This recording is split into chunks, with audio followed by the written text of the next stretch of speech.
오늘도 주의 음성을 듣습니다. 새 생명의 양식인 하나님의 말씀을 들을 때 우리의 마음이 뜨거워지게 하시고 마음 문을 열고 받아들이는 자에게 30배, 60배, 100배의 열매들이 맺혀지는 복의 사람이 되어 돌아가도록 역사하여 주옵소서. 우리 주 예수님의 이름으로 기도하옵나이다. 아멘. 여러분, 충성하면 어떤 생각이 드십니까? 충성! 군대 갔다 오신 분들은 아마 상관에게 격려할 때, 이렇게 인사할 때 충성, 이런 생각이 들 것입니다. 또 옛날에 전쟁을 나갈 때에 그 모든 군인들이 또 새로운 왕이 세워졌을 때 신하들이 그 왕 앞에서 충 이런 소리를 하면서 바로 충성을 맹세하는 것이죠. 이렇게 이 충성이라는 단어가 여러 가지로 사용되고 있지만 성경에서 말하고 있는 과연 충성은 어떤 의미를 가지고 있는 것인가? 그래서 오늘은 7번째로 성령을 받으면 우리의 마음속에 하나님 사랑이 부어진다. 2번째로 희락의 마음, 기쁜 마음이 부어진다. 3번째로 평화로운 마음이 부어진다. 4번째로 오래 참는 마음이 부어진다. 5번째로 자비로운 마음이 부어진다. 6번째로 양선의 마음이 부어진다라고 지난 주일까지 6번째로 시리즈로 말씀을 드렸습니다. 오늘은 7번째로 주님의 평강은 충성으로부터라고 하는 주제로 함께 말씀을 묵상하며 은혜를 나누고 싶습니다. 자, 우리 한 목소리 한번 충성 한번 해봅시다. 충성, 시작. 누구한테 충성하려고 하십니까? 어떤 분들은 내가 좋아하는 상관이나 아니면 윗사람에게나 직장 상사에게나 어떤 사람들, 존경하고 싶은 사람에게 충성하고 싶은 그런 마음들이 있겠죠.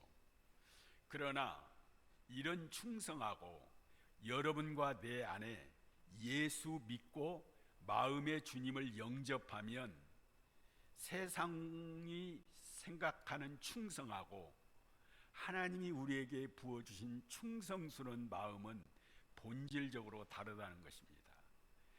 그래서 오늘은 충성, 성경에서 말하는 충성이 뭘까? 구체적으로 부활의 성령이 내 안에, 여러분 안에 성령님이 부어지면 하늘로부터 충성스러운 마음이 부어진다는 거예요. 그렇다면 구체적으로 이 충성스러운 마음, 그래서 그 마음에서 우러나오는 충성의 태도는 무엇부터 바꿔지느냐 한번 따라서 합시다. 내가 갖고 있는 모든 소유의 주인이 바뀐다. 오늘 성경에는 예수님께서 천국은 어떤 곳인지, 충성하는 사람은 어떤 사람인지 비유로 말씀을 하셨는데요. 어떤 주인이 타국으로 출장을 갑니다. 그런데 출장을 가기 전에 자신의 종들을 불러서 자기의 소유를 맡겼습니다. 이 소유를 맡겼다는 이 비유를 통해서 충성의 대상은 과연 누구인지, 그리고 무엇에 충성을 해야 할 것인지, 충성의 출발점이 이 비유 속에 숨어 있습니다. 오늘 우리가 읽은 핵심의 메시지가 본문에 있는 말씀 속에, 단어 속에 몇 가지 찾아볼 수 있는데요. 첫째로는 주인과 종을 구분하고 있다는 것입니다. 주인과 종.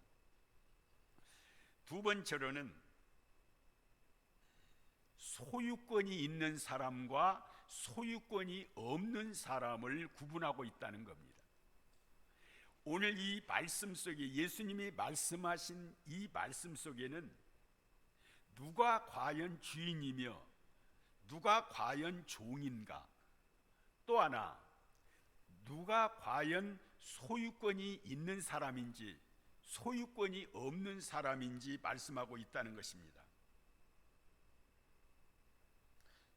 그래서 오늘 성경에 보니까 주인이 종을 불러서 자기의 소유를 주었다고 하는 게 아니라 맡겼다고 표현을 하는 것입니다. 맡겼다, 잠시 맡겼을 뿐이라는 것입니다. 우리가 예수 그리스도를 믿고 영접하고 구원받은 사람은 주인이 바뀝니다. 내 주인이 누구인가를 깨닫고 알게 되는 것입니다. 즉 새로운 주인이 누구인가를 알게 된다는 것이죠. 지금까지 예수를 믿기 전에는 내가 주인인 줄 알고 살았어요. 근데 예수 믿고 성령이 우리 안에 임하면 내가 주인이 아니네, 주인이 따로 있네, 바로 그 주인이 누구인가를 알게 된다는 것입니다. 그래서 예수를 믿고 영접하면 예수 그리스도를 주라 시인한다는 겁니다. 주라는 말은 예수 그리스도가 우리의 주인으로 바뀐다는 거예요. 우리가 예수 그리스도를 구주라고 말을 하고 있잖아요. 바로 구자는 구할 구자, 그러니까 예수 그리스도가 우리의 구원자이시요 주인이라는 사실이라는 겁니다. 또 우리가 흔히 말하기를 예수님, 주님 이렇게 부르잖아요. 여기에 주님이라는 말이 예수 그리스도가 우리의 주인이라는 사실을 고백하는 것입니다. 그래서 베드로가 예수 그리스도를 이렇게 고백할 때 예수님이 얼마나 칭찬했는지 몰라요. 주는 그리스도시요 살아계신 하나님의 아들이십니다 라고 믿고 고백할 때 네가 참 잘했다 그러면서 우리 주님이 엄청 칭찬하셨습니다. 그리고 천국 열쇠를 준다 말씀하셨고, 네가 매이면 하늘이 매이고 네가 풀리면 하늘이 풀리고 하늘이 맺히면 이 땅에서도 바로 맺힐 것이고 하늘에서 풀리면 이 땅에서도 풀리리라는, 이런 권세와 능력을 주신 것은 바로 베드로가 지금까지는 자기 자신이 주인으로 인생을 살았는데, 그래서 자기 생각으로 자기 머리를 굴리고 자기 인간 방법으로 인간의 상식을 따라서 살았던, 그래서 힘써 노력을 해보려고 했지만 세상이 그렇게 만만치 않고 세상을 살아갈 수가 없는 것입니다. 근데 예수 그리스도 그분이 주인임을 알고 나서 그의 인생이 가치가 바뀌어지게 되고 행복한 그리스도인이 되었다는 것입니다. 예수 그리스도를 믿고 영접하고 예수님을 믿고 구원받은 사람에게 달라진 것이 있는데요, 소유관이 달라집니다. 가치관이 달라집니다. 소속관이 달라집니다. 예수 믿고 교회에 나와 예수님을 따라서 살아가는 사람은 내 소속이 바뀌었다는 거예요. 이제는 하나님의 백성, 하나님의 나라에 소속된 하나님의 자녀가 되었다는 것입니다. 신분이 바뀌는 거죠. 예를 들어서 에집트에서 종살이했던 이스라엘 백성들이 예전에는 종살이할 때는 바로 왕을 주인으로 섬겼지만 그들이 애굽에서 탈출하게 하시고 구원하게 하신 그 이후로부터는 바로가 주인이 아니고 바로가 왕이 아니고 하나님이 왕이었고 하나님이 곧 주인이었다는 것입니다. 그래서 하나님께서는 이스라엘 백성을 에집트에서 건져내시고 시내산 밑에서 이스라엘 백성들과 계약하는 겁니다. 그것을 시내산 계약이라고 하는 거예요. 이스라엘 백성들아, 너희가 전에는 에집트의 파라오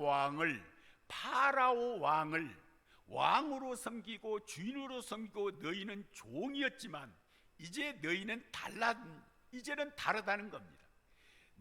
내가 너희를 구원하여 내 백성으로 구원받은 백성으로 삼았으니 이제는 바로가 왕이 아니라 내가 너희를 다스리고 인도하고 지켜주는 진정한 선한 왕이 되겠다.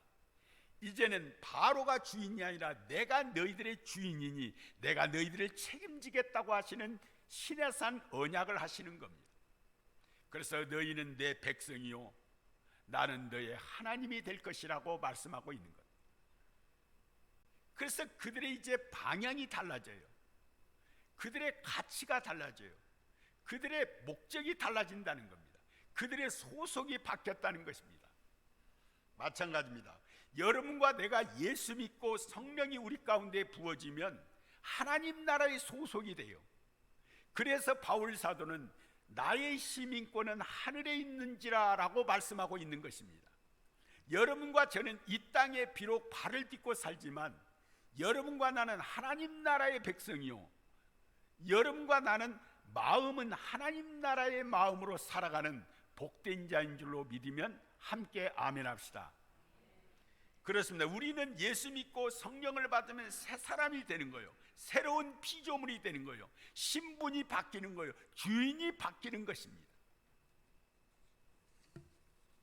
그러니까 이제부터는 예수를 믿기 전에는 모든 것이 내 것으로 알고 내가 주인으로 알고 살았는데 예수 믿고 나서 내가 갖고 있는 모든 것이 내 것이 아니라 하나님이 나에게 이 땅에 사는 날 동안 잠시 맡겨놓았을 뿐이라는 것입니다. 대부분의 사람들은 내 인생은 나의 것, 내 것으로 알고 살아가지요. 내 생명도 내 목숨도 내 것, 내 몸뚱이도 내 것, 시간도 내 것, 건강도 내 것, 재능도 내 것, 재산도 내 것, 지위와 명예도 내 것, 자식도 내 것이라고 생각하며 살지요. 예수를 믿고 교회에 나온 사람들도 알게 모르게 그것이 자기 것이요 자기에게 속한 것이라고 생각하는 겁니다. 그러면서 내 것처럼 떵떵거리고 교만을 떨고 갑질을 하고 내 것처럼 그렇게 누리며 살고 있습니다. 그러나 성경은 그렇지 않아요. 이것은 네 것처럼 살고 있지만 네 것이 아니야. 내가 너희들에게 잠시 맡겼을 뿐이야. 주인은 나야 라고 말씀하시는 거예요. 이 세상의 모든 주인들이나 이 세상의 사람들은 돈만 갖고 주인이면 갑질을 하고 이 세상에서 없는 자, 약한 자, 병든 자 이런 사람들에게 자기 자신의 권한을 행사하려고 하지만 하나님은 그런 분이 아니십니다. 주인이신 하나님 아버지는 여러분들을 향해서 축복하시고 힘을 주시고 능력을 주시고 지혜를 주시고 여러분을 지켜주시고 여러분을 인도하여 주시는 선하시고 영광스러운 하나님이라는 사실을 믿으시기를 원합니다. 그런데 우리는 이 세상을 살면서 내가 주인처럼 모든 것이 내 것처럼 생각하면서 살아가는 거죠. 그러나 고난을 겪어보면 비로소 이 사실을 깨닫게 됩니다. 건강할 때는 건강이 자기 것이라고 생각하죠. 그러나 건강을 잃어버렸을 때 건강이 자기 것이 아니라는 것을 깨닫게 됩니다. 어떤 사람이 아파서 병원에 갔는데 병원 내 의사로부터 청천벽력이 떨어집니다. 그런 소리를 들을 때에 그분 하는 말이 이런 말을 합니다. 내가 아무것도 할 수 없어요. 옆에 있는 부인이나 남편이 옆에 있는 사람이 아프고 고통당하는 것을 볼 때에 내가 아무것도 할 수 없어요. 지금까지는 내 것이라고 생각했는데 내 몸뚱이, 내 건강은 내가 책임지고 내가 내 것인 줄 알고 자랑했는데 아프고 나서 보니까 내가 아무것도 할 수 없는 거예요. 돈이 있었을 때는 그 돈이 자기 것이라고 생각했습니다.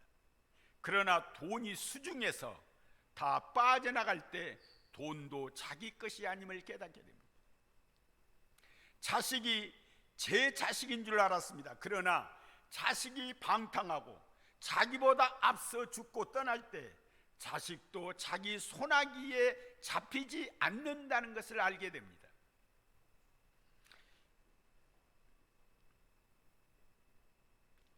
우리 사랑의 교회 성도들이요, 성령으로 거듭난 하나님의 사람들은 생명의 주인은 내가 아니라 하나님이심을 우리가 믿으시기를 바랍니다. 언제라도 내 생명 주인이 부르시면 오늘 밤에라도 가야 하는 것이 우리의 생명인 것입니다. 엊그저께 이 세상을 떠난 방송인 송혜씨, 북한의 황해도 재령에서 태어나 한국 전쟁 때 혼자 혈혈단신 남한으로 피난해 내려왔습니다. 지금까지 최고령의 95세의 나이까지 방송 일을 시작했습니다. 그런데 얼마 전에 그분이 돌아가셨어요.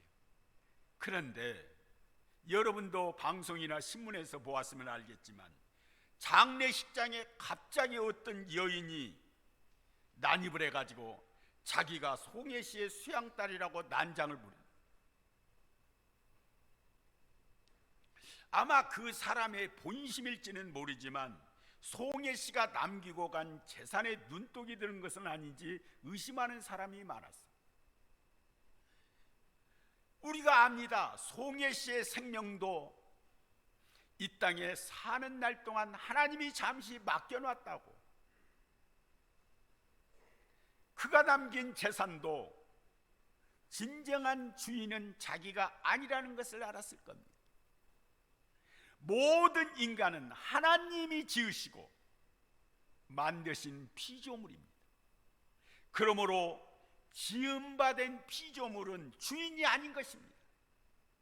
기억합시다. 모든 소유는 창조주 하나님께서 이 땅에 사는 날 동안 네 것이라고 주지 않고 맡겨놓았을 뿐이라는 겁니다. 그렇기 때문에 예수 그리스도를 믿는 믿음의 사람들은 종된 우리라는 사실을 명심하고 참 주인이신 하나님께 충성해야 하는 것입니다. 믿으면 아멘. 우리의 피조물의 인생은 시작이 있으면 끝이 있습니다. 근데 그 끝남으로 시작하는 것이 아니라 반드시 마지막 심판이 있습니다.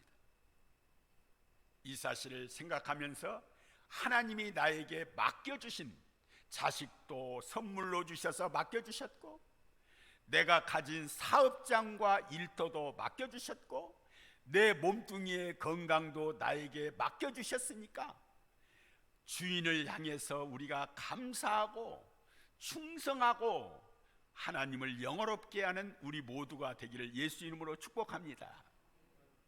두 번째, 부활하신 주님의 성령을 받으면 따라서 합시다. 작은 일에서도 충성한다. 주인이 종들을 불렀습니다.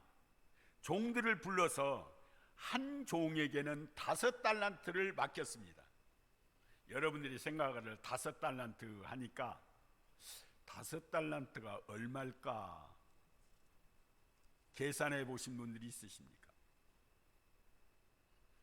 하루 일당을 10만 원으로 잡으면 한 달란트가 6억 원입니다.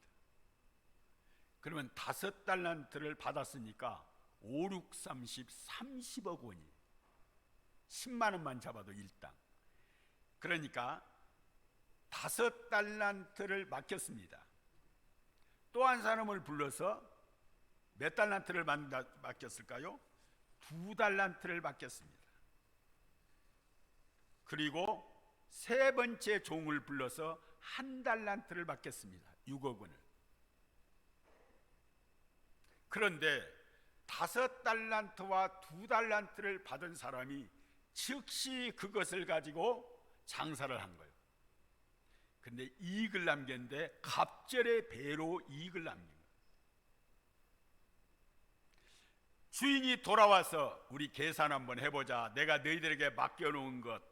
그랬더니 5달란트 받은 자는 갑절로 이익을 남겨서 내놓는 거예요. 2달란트 받은 자도 갑절로 이익을 남겨서 내놓는 겁니다.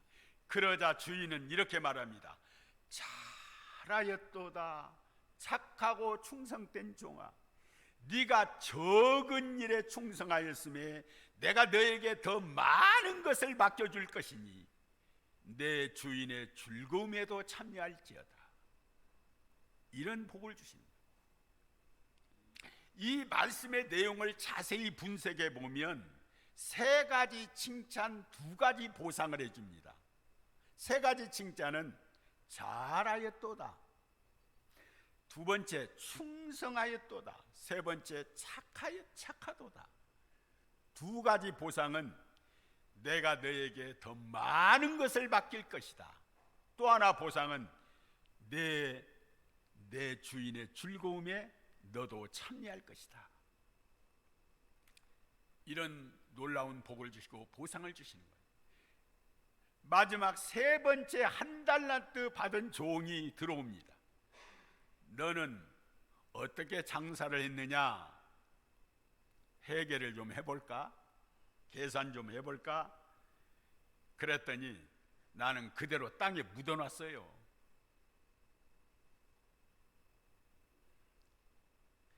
그때 그 주인이 이렇게 말합니다. 악하고 게으른 종아. 우리 함께 읽어볼까요? 26절, 26절부터 28절까지.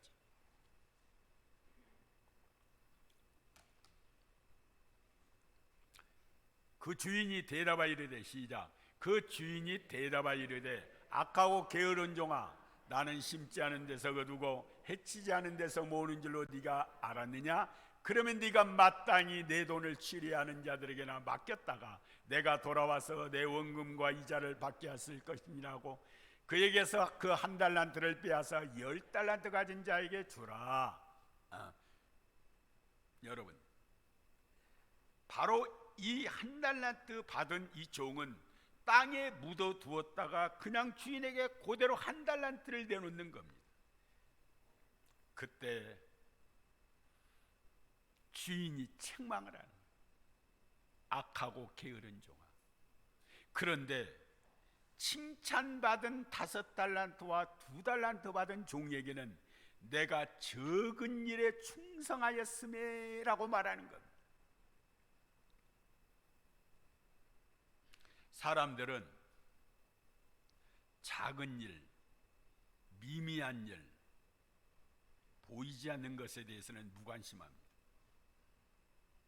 그저 큰 것, 눈에 보이는 것, 사람들에게 칭찬받을 것에 대해서만 관심을 가집니다. 우리 성도들은 그런 분이 없겠지만, 예를 들어 교회 청결봉사를 할 때에 2층 본당은 하려고 하는데 1층 화장실 청소는 은근히 싫어한다며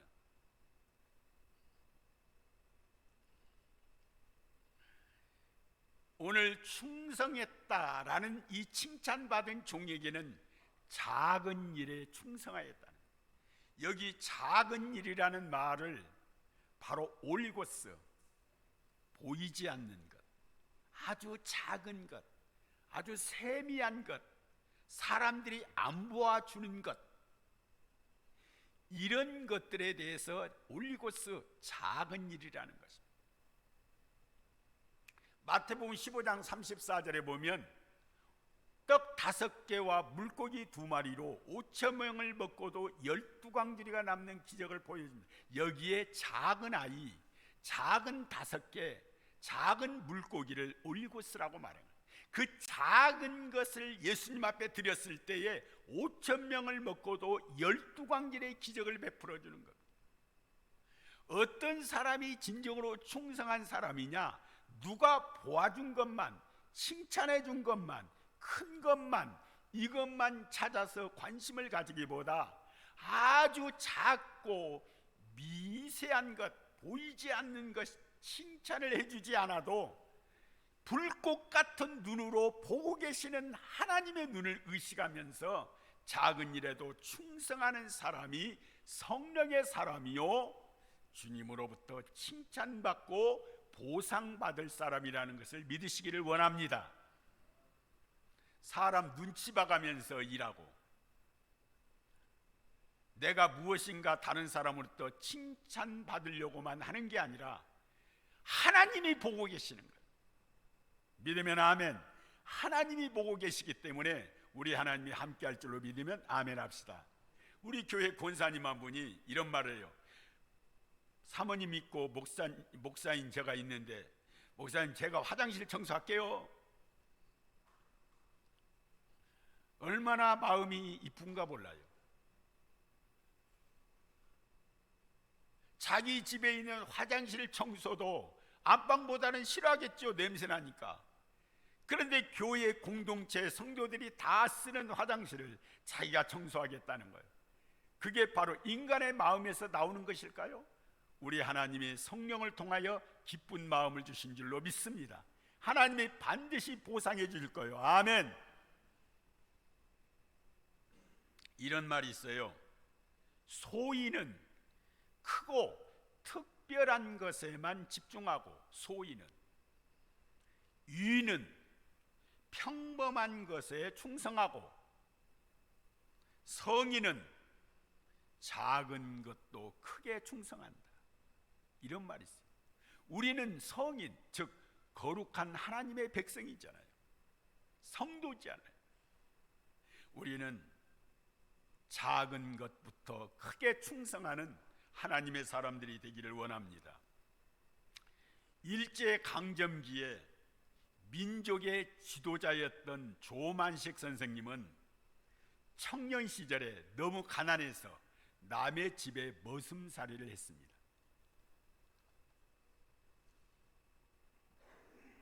그런데도 자신을 비관하거나 부끄러워하지 않았습니다. 오직 자기에게 맡겨진 일에 충성했습니다. 누가 시키지 않았는데도 그 머슴살이하면서 주인의 집에서 매일매일 아침마다 주인의 요강을 깨끗이 닦아놓곤 했습니다.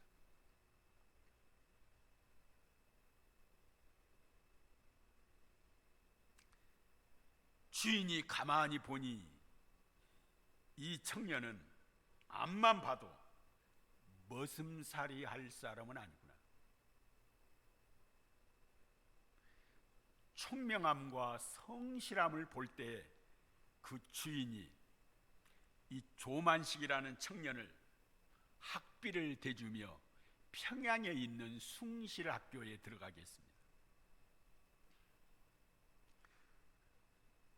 그 뒤로 공부를 열심히 했고 우수한 성적으로 학교를 졸업하고 고향 정주로 돌아와서 오산학교 선생님이 되고 그 이후로 오산학교 교장 선생님이 되고 일제강점기에 훌륭한 민족의 지도자가 됩니다. 조만식 선생님은 제자들이 성공의 비결을 물을 때마다 선생님 어떻게 이렇게 성공하셨습니까? 그때 나는 어려서부터 남의 집 요강을 먼저 닦았기 때문이야. 작은 일에, 남들이 꺼려하는 일에, 남들이 싫어하는 일에 충성하는 자를 하나님이 보신 거 아니겠습니까? 화려하고 남들이 보아주고 내가 다른 사람보다 자랑할 만한 것에만 우리가 집중하지 말고 안 보이는 것 보이거들랑 하나님이 나보러 하라고 하는 거구나.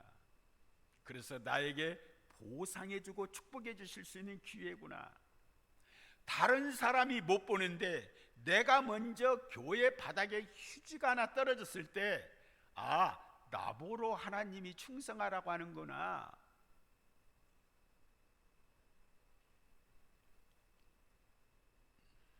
나에게 복 주실 수 있는 기회네.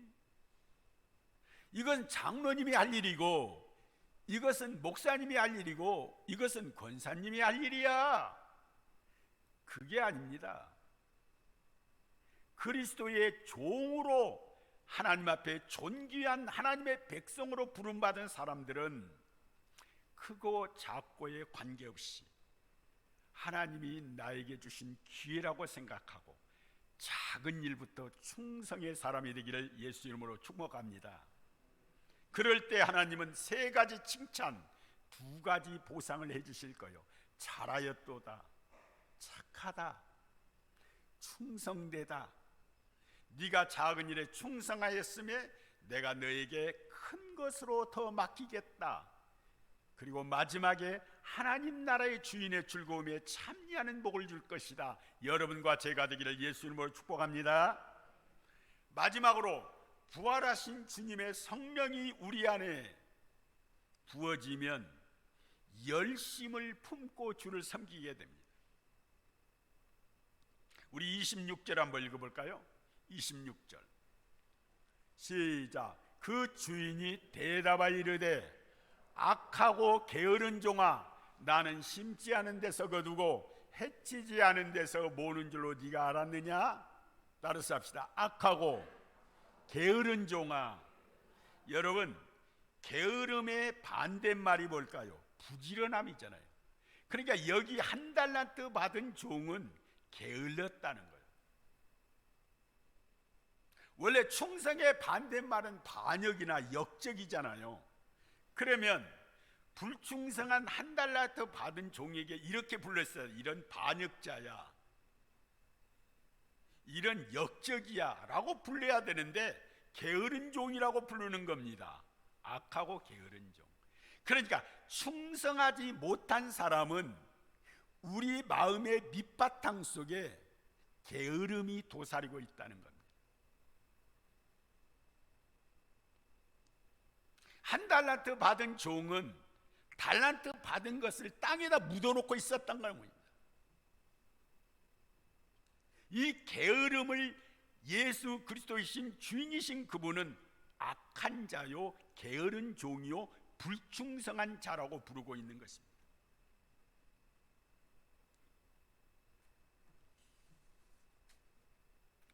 충성의 사람은 주의 일을 할 때에 대가를 원할 때, 절제를 원할 때, 희생을 요구할 때 기꺼이 순종하는 겁니다. 주님은 여러분과 나를 위해서 십자가에서 피 흘려 죽어주시고 우리의 생명을 대신해서 대가를 지불하시고 희생하시고 절제하셨잖아요. 여러분과 내가 이렇게 구원받은 존귀한 자가 되었다면 우리도 주님을 위해서 대가를 지불하고 희생을 요구할 때, 절제를 요구할 때 예하고 순종해야 되는 사람이 십자가를 짊어지고 주를 따르는 사람이요, 그리스도의 제자가 될 수 있는 것입니다. 그러나 게으른 사람은 그것을 지불하기를 원하지 않아요.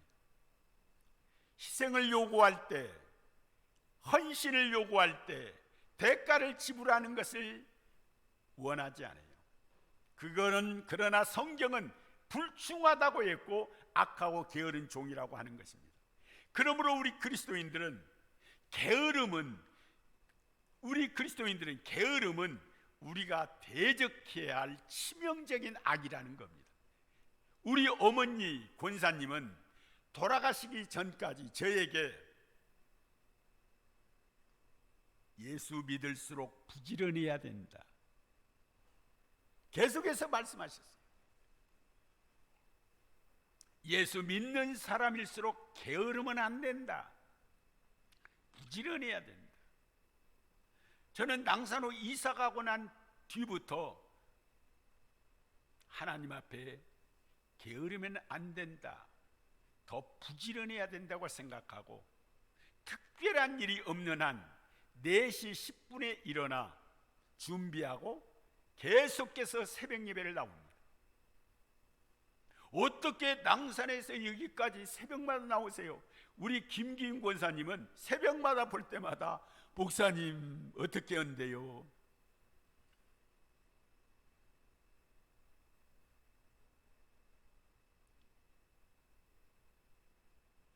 게으름은 성도들의 치명적인 악입니다. 제거해야 합니다. 어떤 사람은 게으름에 대해서 타고난 성향이라고 말하는 사람이 있어요. 저 사람은 태어날 때부터 타고났어. 아주 부지런해.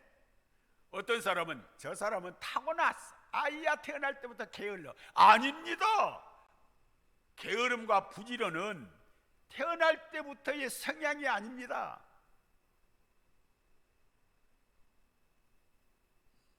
나라와 나라의 전쟁 중에도 게으른 사람은 퇴출시켜요. 게으른 사람은 전쟁에서 패배할 수도 있어요. 부지런해야 합니다. 오늘 저와 여러분은 삶을 조정해야 합니다. 재조정해야 돼요. 예배하는 일에 부지런하고요, 기도하는 일에 부지런해야 되고, 복음 증거하는 일에 부지런해야 되고, 헌신하는 데 부지런해야 되고, 여러분 직장 생활과 사업장에서 내가 해야 할 일에 대해서 예수 믿는 사람일수록 부지런해야 돼요. 저 사람은 예수 믿어도 게을러 터졌어. 본받을 것이 없어. 안 됩니다. 오늘 저와 여러분 게을러서는 안 돼요. 저를 한번 따라서 합시다. 충성의 역적은 게으름이다. 시작. 대적하자 게으름. 시작. 여러분과 내 속에 이 게으름의 악과 싸우게 합니다. 그래서 성경에 로마서 12장 11절에 부지런하여 게으르지 말고 열심을 품고 주를 섬기라. 우리 모든 성도들은 절대로 게을러서 예배 못 드리겠다, 이 게으름의 정체 때문에 예배 드리지 못하게 막고 있어요. 이 게으름을 통해서 기도하지 못하게 막고 있어요. 이런 사람은 왜 이렇게 핑계를 대는지도 몰라요.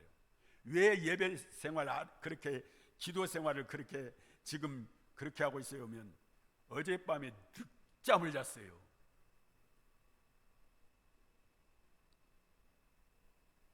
게으름을 이긴 자는 복이 있습니다. 악하고 게으른 종아, 원래 이렇게 나와야 돼. 악하고 불충성한 자야, 이렇게 나와야 되는데 악하고 게으른 종아. 예수 믿고 우리 안에 성령을 받으면 부지런해집니다. 우리 사랑교회 모든 성도들은 부지런하시기를 바랍니다. 그런데 어디에 대해서는 또 부지런한지 아십니까? 어떤 사람이 핸드폰이 고장났어요. 핸드폰이 고장나가지고 어떻게 할 수가 없는 거예요. 아침에 일찍 일어나자마자 AS 센터로 달려갑니다. 대단한 열정이에요. 핸드폰 고장난 것에 대해서 대단한 열심을 가지고 있어요. 그런데 하나님 앞에는 게으릅니다. 핸드폰 고장난 것에 대해서 고쳐야 되겠다는 열심은 아침에 일어나자마자 AS 센터로 달려가면서 예배에 게을러요, 기도에 게을러요, 헌신에 게을러요. 그러면서 무슨 핑계는 그렇게 되는지 모르겠어요. 우리는 자신의 부지런함을 가장한 게으름, 우리는 세상적인 생활 속에서도 부지런해야 되겠지만 하나님의 일에 대해서 부지런해야 됩니다. 이런 사람을 충성스러운 사람이라고 하는 거예요. 성령의 사람은 부지런합니다. 게으르지 않아요. 이제부터 우리 사랑의 교회 성도는 성령 안에서 부지런한 자가 되기를 예수 이름으로 축복합니다. 괜한 일에 부지런하라는 게 아닙니다. 엉뚱한데 의미 없는 일에, 별것도 아닌 일에 부지런 떨지 말고 하나님과 내 삶에서 가장 귀중한 일에 대해서는 열심을 품고 부지런하되 주를 섬기는 일에 더 부지런하기를 예수 이름으로 축복합니다. 우리 사랑의 교회 성도들은 성령 충만하여 충성의 열매를 맺는, 그래서 3가지 칭찬과 2가지 보상을 받는 우리 모든 성도들 되기를 예수 이름으로 축복합니다. 기도하겠습니다. 하나님 아버지 감사합니다. 오늘도 성령의 충만함으로 충성의 열매를 맺어 5달란트 받은 종처럼, 2달란트 받은 종처럼 살아있도다 충성된 종아, 내가 적은 일에도 충성하였으며 내가 너에게 큰 것으로 맡기되 내 주인의 즐거움에도 참여하리라. 이런 복과 은혜를 우리 사랑의 교회 성도들이 받을 수 있도록 충성자들이 되기를 원합니다. 우리 주 예수 그리스도 이름으로 기도하옵나이다.